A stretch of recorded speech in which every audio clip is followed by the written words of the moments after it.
तो आज हम पढ़ने वाले हैं नंबर सिस्टम। नंबर सिस्टम एक बड़ा टॉपिक है और इस टॉपिक को हम छोटे छोटे पार्टों में पढ़ेंगे। इसका आज हम पहला टॉपिक स्टार्ट करते हैं फैक्टर्स। फैक्टर्स के बारे में हम जानते हैं कि फैक्टर्स के क्वेश्चन एग्जाम में किस तरीके से पूछे जाएंगे। फैक्टर्स में हमें जो क्वेश्चन पूछता है सबसे पहले पूछेगा गुणनखंडों की कुल संख्या। दूसरा क्वेश्चन हमसे पूछेगा सम गुणनखंडों की संख्या। तीसरा क्वेश्चन हमसे पूछता है विषम गुणनखंडों की संख्या।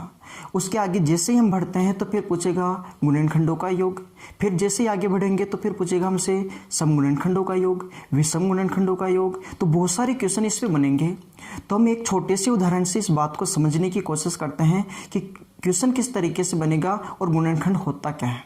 जैसे कि एक उदाहरण लेते हैं कि कोई संख्या आपको दे रखी है, मान लो कि संख्या दे रखी है 60 और आपसे पूछ लिया, इसमें पहला क्वेश्चन आपसे ये पूछ लिया कि इसके कितने फैक्टर्स होंगे, टोटल गुणनखंड कितने होंगे, गुणनखंडों की कुल संख्या कितनी होगी। सबसे पहला क्वेश्चन आपसे ये पूछा है। इसमें दूसरा क्वेश्चन आपसे ये कर लिया, बताइए विषम गुणनखंडों की संख्या क्या है।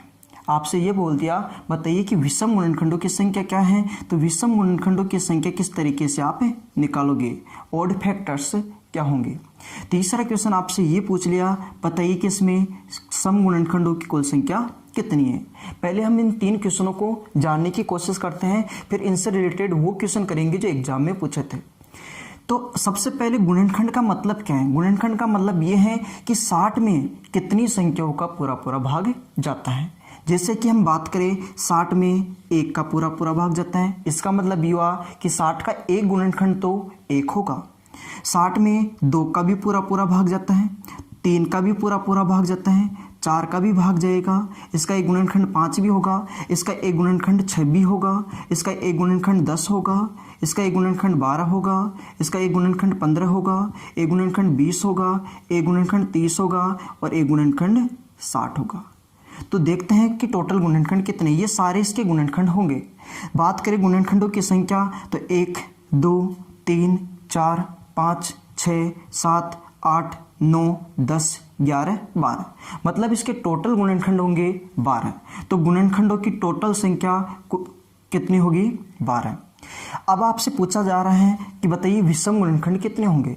इसमें विषम गुणनखंड कितने होंगे, तो ये एक विषम संख्या है, तो एक विषम गुणनखंड तो ये हो गया। इसका दूसरा विषम गुणनखंड 3 भी है, फिर बात करें 5 है, फिर बात करें 15 भी विषम है। तो कितने विषम गुणनखंड होंगे, तो 1, 2, 3, 4। विषम गुणनखंडों की संख्या कितनी होगी, 4। इसके विषम गुणनखंड होंगे 4। अब आपसे पूछ ले सम गुणनखंडों की संख्या कितनी होगी, तो टोटल गुणनखंड 12 थे। यदि विषम 4 है तो सम कितने हो जाएंगे, 8 हो जाएंगे।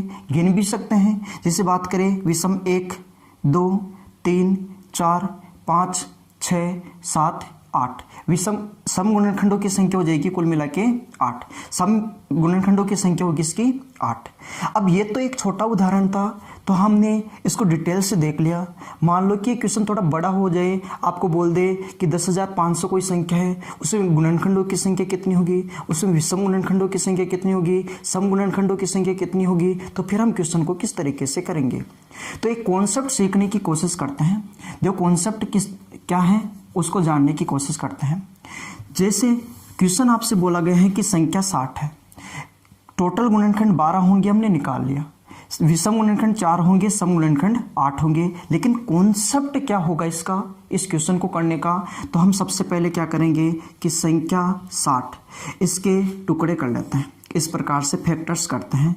जैसे 2 का भाग दिया इसमें, तो कितना आएगा भाई 30। फिर 2 का भाग दिया 15, 3 का भाग दिया 5 और 5 का भाग दिया तो आएगा यहाँ पे 1। मतलब ये हुआ कि हम 60 को लिख सकते हैं। हम 60 को इस तरीके से लिख सकते हैं कि 60 में 2 कितनी बार आएगा, 2 बार। तो हम इसको लिख सकते हैं 2 की पावर 2 गुणा 3 की पावर 1 गुणा यहाँ पे आ जाएगी 5 की घात 1। इस प्रकार से हम इसको लिख सकते हैं।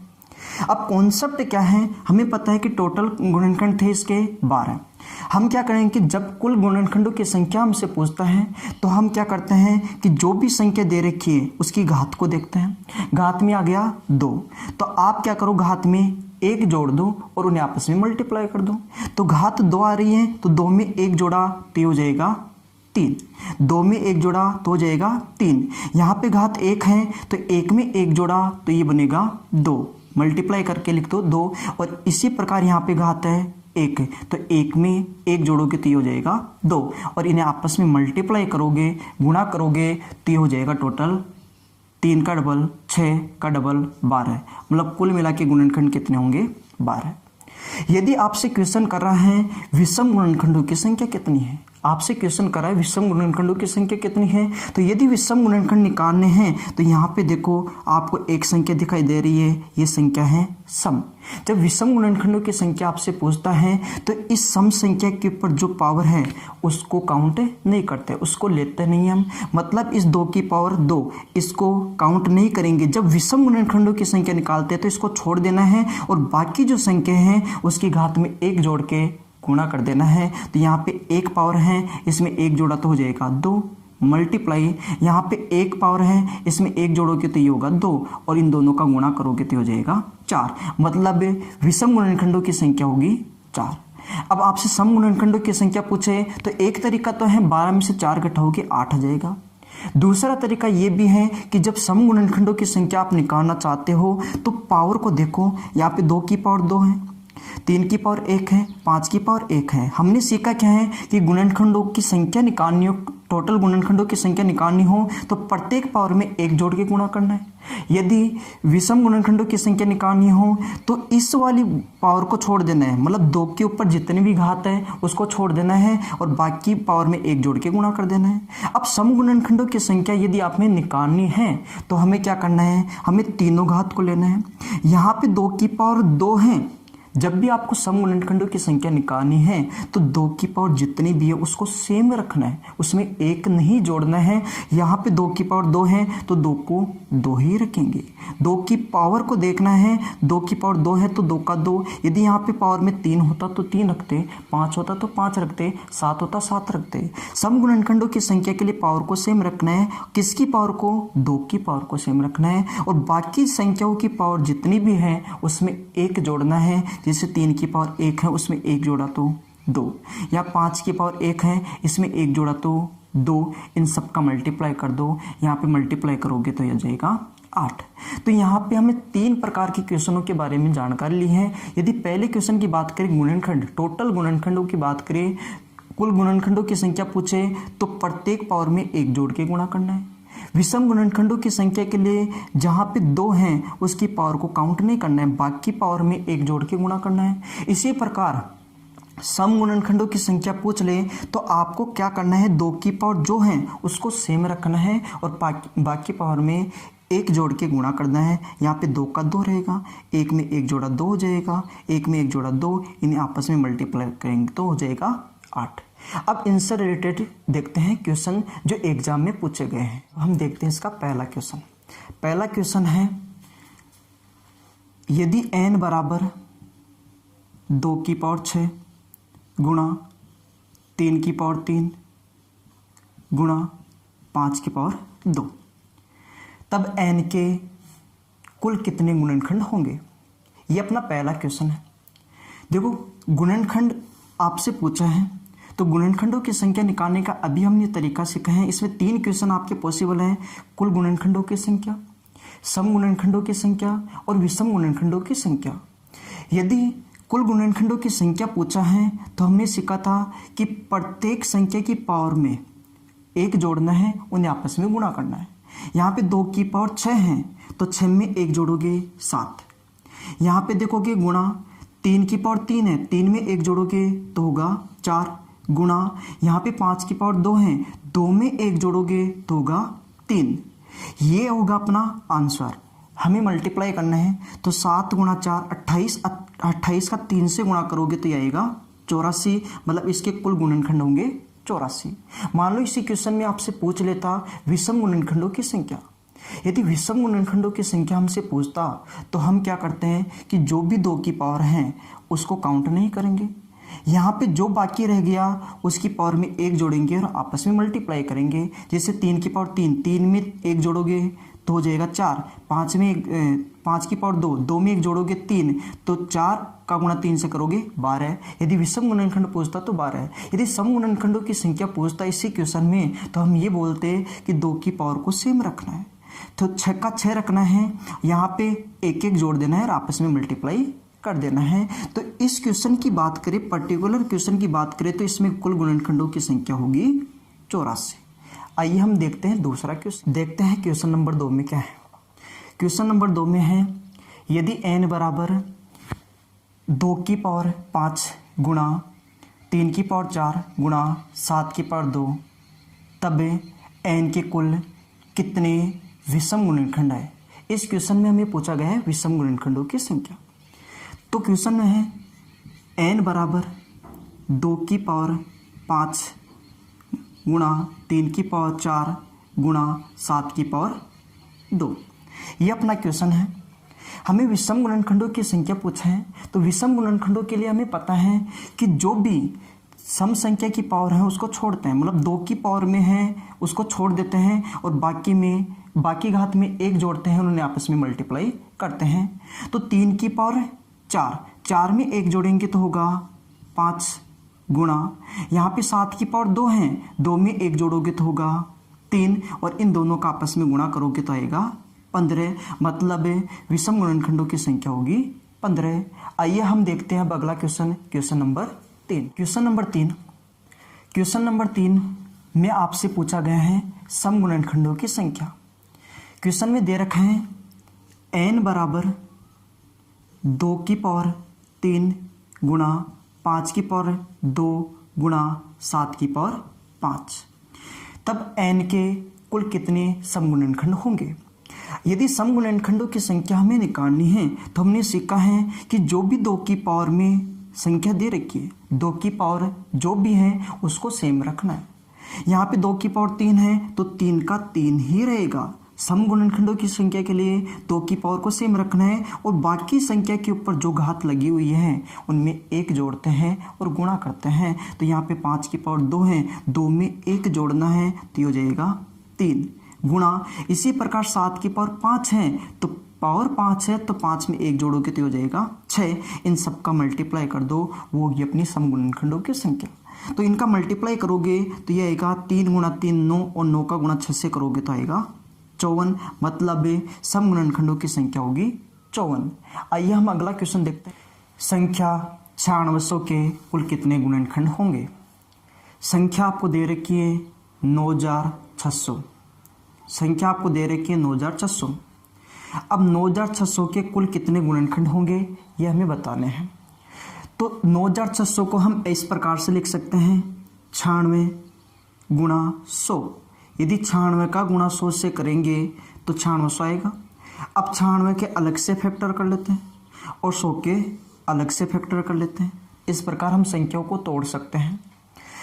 2 का भाग दोगे इसमें तो ये आएगा 48, फिर इसमें 2 का भाग दोगे 24, फिर 2 का भाग दोगे 12, 2 का भाग दोगे 6, 2 का भाग दोगे 3 और फिर 3 का भाग दोगे तो आएगा 1।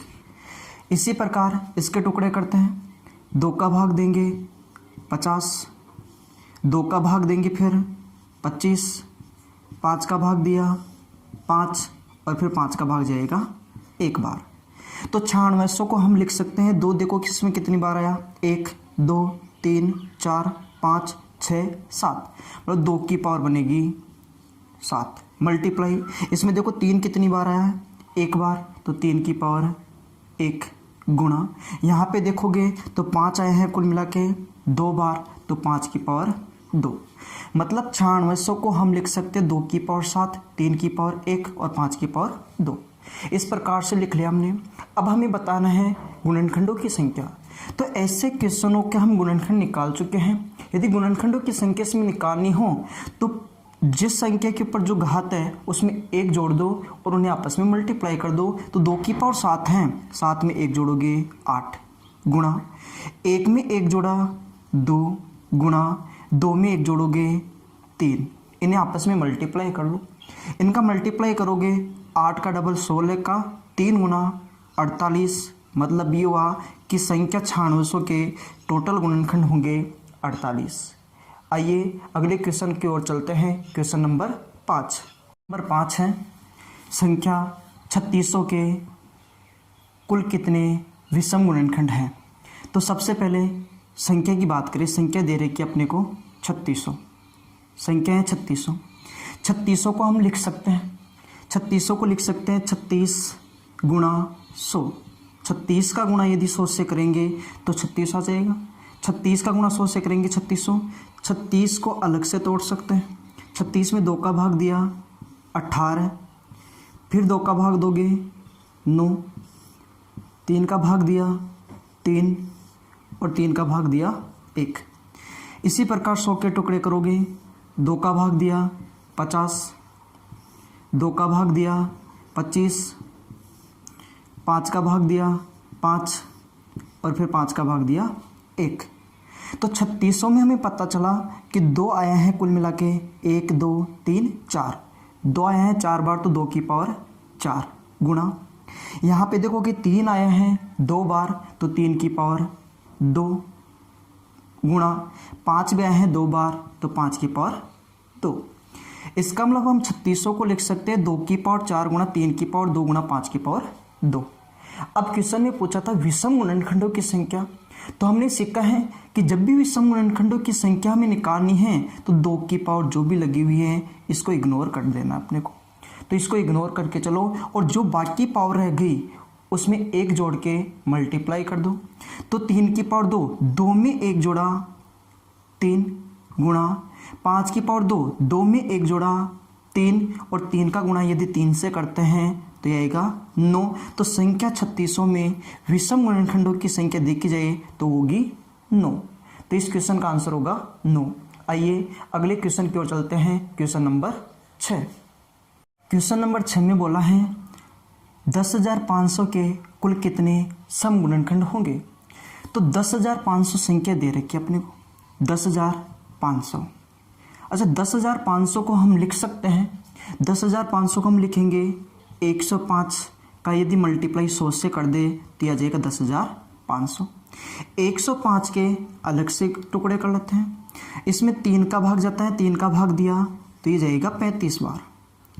इसमें 5 का भाग जाता है, 5 का भाग दिया 7 बार और 7 का भाग दिया तो 1।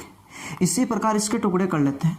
यदि 100 के टुकड़े करोगे 2 का भाग दिया 50, फिर 2 का भाग दिया 25, 5 का भाग दिया 5, 5 का भाग दिया 1।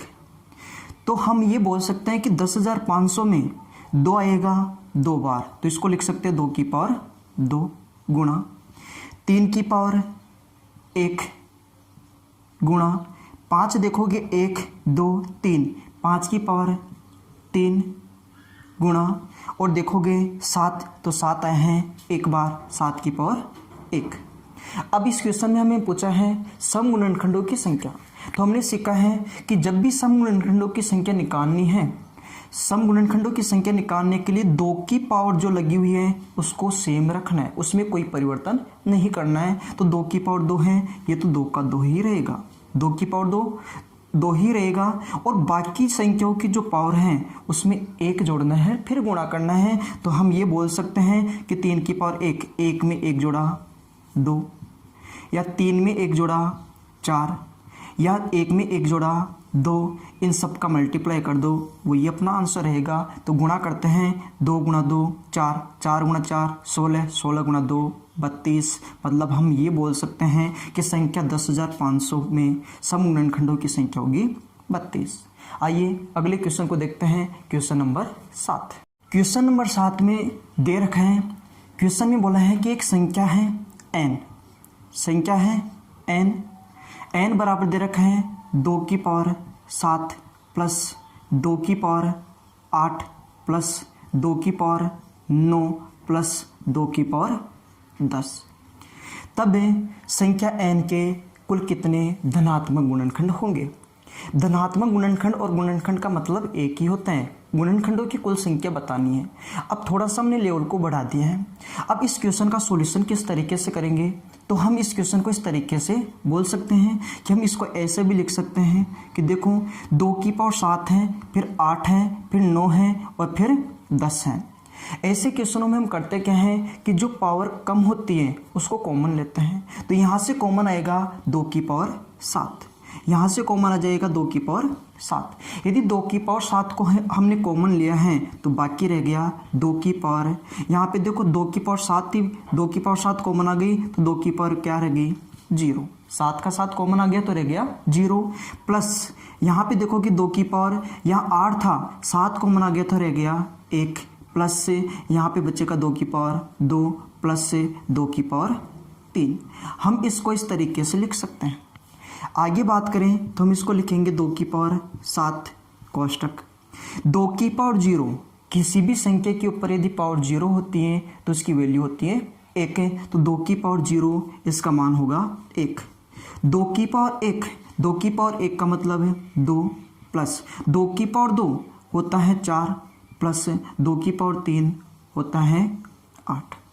अब आगे बात करें इसको तो हम इसको लिख सकते हैं 2 की पावर 7 मल्टीप्लाई, इनको जोड़ो, इनको जोड़ेंगे तो ये टोटल बनेगा 15, टोटल बनेगा ये 15। और आगे भी हम इसको ये बोल सकते हैं कि 2 की पावर 7 और 15 के फैक्टर हो सकते हैं, इसके अभाज्य गुणनखंड हो सकते हैं। इसको हम लिख सकते हैं 3 गुणा 5, इसको हम लिख सकते हैं 3 गुणा 5, मतलब बोल सकते हैं 3 की पावर 1 और 5 की पावर 1। 3 का गुणा 5 से करोगे 15 आ जाएगा, तो 15 को हमने लिखा है 3 गुणा 5।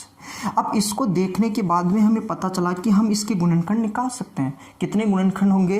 गुणनखंडों की संख्या निकालने के लिए हमने सीखा है कि जो भी संख्या दे रखी है जिसके ऊपर जो पावर है उसमें 1 जोड़ना है और उन्हें आपस में मल्टीप्लाई करना है। तो 2 की पावर 7 है तो 7 में 1 जोड़ा 8, गुणा यहाँ पे 3 की पावर 1 है, 1 में 1 जोड़ा 2, गुणा 5 की पावर 1 है, 1 में 1 जोड़ा 2, इनका मल्टीप्लाई करोगे तो इनका मल्टीप्लाई आएगा 32। तो हम ये बोल सकते हैं कि संख्या n के टोटल गुणनखंड होंगे 32। आइए हम चलते हैं अगले क्वेश्चन की ओर, क्वेश्चन नंबर 8। क्वेश्चन नंबर 8 में बोला गया है कि संख्या n बराबर है 4 की पावर 11 प्लस 4 की पावर 12 प्लस 4 की पावर 13 प्लस 4 की पावर 14, तब n के कुल कितने धनात्मक गुणनखंड होंगे? क्वेश्चन सेम है, करते हैं इसका सॉल्यूशन कैसे होगा। तो हमने अभी सीखा है कि जब भी इस टाइप का कोई क्वेश्चन होगा तो हम कॉमन लेने का काम करते हैं और कॉमन लेते हैं छोटी पावर को। तो हम इसको ऐसे भी तो लिख सकते हैं कि 4 की पावर 11, ये कॉमन ले लिया तो रह जाएगा 4 की पावर 0, 11 का 11 कॉमन आ गया तो 0, प्लस से 4 की पावर रहेगा 1, 12 में से 11 कॉमन आ गया रहेगा 1, प्लस से 4 की पावर 2 बचेगा और 4 की पावर बचेगा 3, क्योंकि 14 में से 11 कॉमन ले लिया तो रहेगा 3। इसको आगे हम ऐसे भी तो लिख सकते हैं कि 4 की पावर 11, तो ऐसे कैसे रहेगा? आगे देखें, किसी भी संख्या के ऊपर पावर 0 होती है तो उसकी वैल्यू होती है 1। अच्छा, 4 की पावर 0 मतलब 1 हो गया, 4 की पावर 1 है 4 हो गया, 4 का स्क्वायर 16 और 4 का क्यूब 64। यहाँ तक हम क्वेश्चन को इस तरीके से सॉल्व कर सकते हैं। आगे चलें तो हम इसको ऐसे भी तो बोल सकते हैं कि 4 की पावर 11 मल्टीप्लाई, इनको आप ऐड करोगे 64, 16 80, 84 और 1 85, हम इसको लिख सकते हैं 85। अच्छा, आगे इसको हम ऐसे लिख सकते हैं कि 4 की पावर 11 गुणा, इसके 2 टुकड़े होते हैं, इसको लिख सकते हैं 5 गुणा 17। यदि 17 का गुणा 5 से करते हैं, 17 का गुणा 5 से करते हैं 85 आता है, मतलब बोल सकते हैं 5 की पावर 1 और 17 की पावर 1। यदि आपने इतना कर लिया तो भी हमारा क्वेश्चन गलत हो जाएगा। क्यों? क्योंकि हमें पता है कि यहाँ पे 4 हैं और 4 के भी टुकड़े होते हैं, क्योंकि हमें पता है कि 4 को हम लिख सकते हैं 2 का स्क्वायर, 4 होता है 2 का स्क्वायर। मैं ऐसे बोल सकता हूँ कि 4 की पावर 11 है, 4 की पावर 11 तो 2 का स्क्वायर और इसकी पावर कितनी हो जाएगी 11, ऐसे लिख सकते हैं इसको। जब भी घात के ऊपर घात होती है वो आपस में गुणा होती हैं, तो मैं ऐसे बोल सकता हूँ कि इसको कि 2 की पावर 11 का गुणा 2 से करोगे तो हो जाएगा 22। 4 की पावर 11 को 2 की पावर 22 भी लिख सकते हैं। मल्टीप्लाई 5 की पावर 1 और मल्टीप्लाई 17 की पावर 1 हो जाएगी। अच्छा, इसमें हमें पूछा है गुणनखंडों की संख्या। गुणनखंडों की संख्या निकालने के लिए हमने सीखा था कि जो भी पावर है उसमें 1 जोड़ दो और आपस में गुणा कर दो। तो 22 में 1 जोड़ोगे तो आ जाएगा 23, 22 में 1 जोड़ा 23, 22 में 1 जोड़ोगे हो जाएगा 23, या 5 की पावर 1, 1 में 1 जोड़ोगे 2, और इसी प्रकार 17 की पावर 1, 1 में 1 जोड़ोगे 2। इन सबका मल्टीप्लाई करोगे तो मल्टीप्लाई करने पे बनेगा 23 गुणा 2 46 गुणा 2, ये बनेगा 92। मतलब हम बोल सकते हैं कि संख्या n के कुल 92 गुणनखंड होंगे। जैसा कि आपने देखा आज 8 क्वेश्चन हो पाए हैं। इसके आगे के क्वेश्चन करेंगे हम अपने अगले वीडियो में।